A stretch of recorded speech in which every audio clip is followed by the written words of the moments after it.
Sawasdee krap and welcome to Thailand News Today. Now today we're coming to you from the Kapadeli Cafe, which is downstairs in our office building in Asok in Bangkok. Now you might be accusing me of coming down here just so I can get a free Oreo cheesecake, and you'd be right.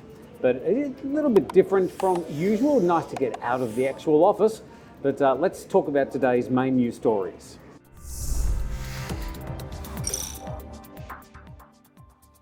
The first group of tourists arriving under the new special tourist visa is arriving in Phuket on October the 8th. The flight from Guangzhou in southern China will carry 120 tourists, and they'll spend their first 14 days in alternative state quarantine. They're reported to be travelling under the government's new STV. The resort islands of Phuket and Koh Samui will be the first to welcome travellers under the special tourist visa scheme.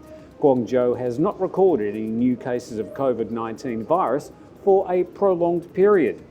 The CCSA reports that there will be a limit of 300 foreign tourists admitted each week, but this will be reviewed after the first phase of the reopening. All arrivals will be subject to a 14-day quarantine. Thailand's Education Minister is asking the Office of Private School Commission to check all the Sarasa Witayed schools around Thailand. 34 out of the 42 of the schools have had complaints filed against them.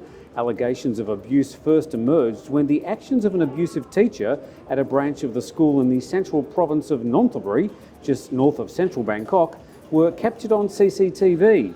Additional complaints made against several other branches of the private school allege harsh punishment, the charging of fees not sanctioned by the Education Ministry, and the use of unqualified teachers.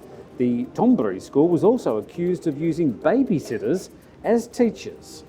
In the ongoing stoush between Mr. Wesley Barnes and the Koh Chang Seaview Resort, it's now been revealed that Mr. Barnes has come to the attention of police in the United States in the past. In fact, he's being accused of firing a weapon at a bar in Jackson County, Missouri. Wesley Barnes, who'd been working in Thailand as a teacher, posted a number of negative reviews on different platforms, including TripAdvisor, allegedly accusing the Koh Chang resort of modern-day slavery, amongst other complaints. He stayed at the resort in June this year. Now, this isn't the first time Mr. Barnes has come to the attention of police. In the US, there was an incident which is now public record. There was an official police complaint against the 34-year-old in 2017. He was accused of firing a weapon near the Waldo bar and later at a convenience store. He told people that he was a federal agent prior to the initial incident.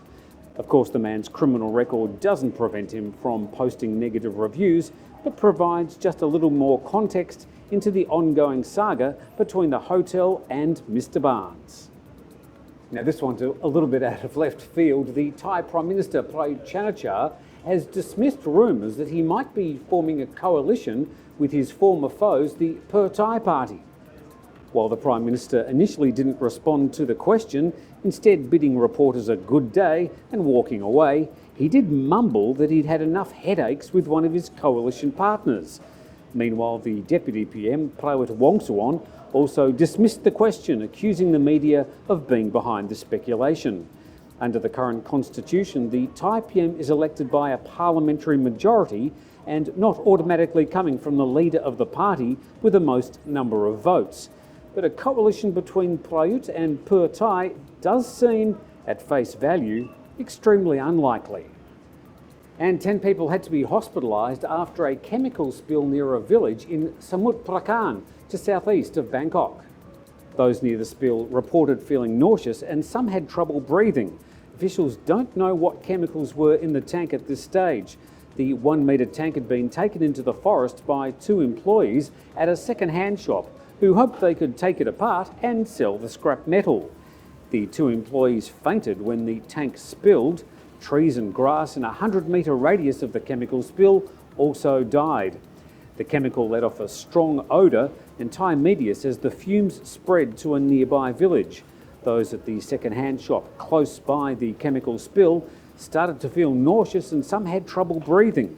Some people reported skin rashes after the incident. Around 10 villagers, including children, were sent to hospital. And just before going today, just wanted to mention a video that we've put up today, which is all about the story of how Thailand has been so successful in containing the COVID-19 virus. How has Thailand, a country of some 70 million people, been so successful? Also, I have to mention this. This is probably, without doubt, the finest cheesecake I've ever had in my life.